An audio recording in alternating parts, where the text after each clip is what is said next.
lo que te sucedió?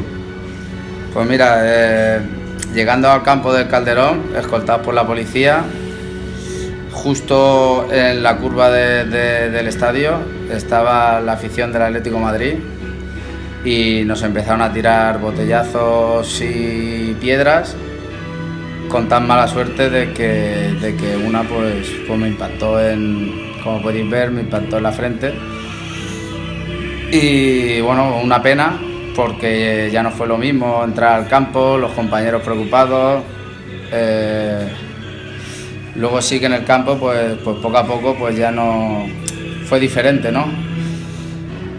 Gracias a los compañeros que me estuvieron animando todo el rato y los mismos aficionados del Real Madrid me daban ánimos, porque la verdad que estaba bastante decaído. Empezó a salir por las redes sociales, me empezó a llamar toda la gente que qué me había pasado, todos mis amigos, familiares. Bueno, y lo peor de todo, pues mis padres, la preocupación que tenían en ese momento, porque no sabían realmente lo que tenía. Una pena que en el fútbol siga habiendo la violencia esta que hay, que no puedas ir tranquilo a un campo de fútbol con tus amigos, familiares, incluso muchos padres que iban con sus hijos. Es una pena que en cualquier país, en cualquier sitio del mundo, y menos entre dos aficiones españolas de la capital.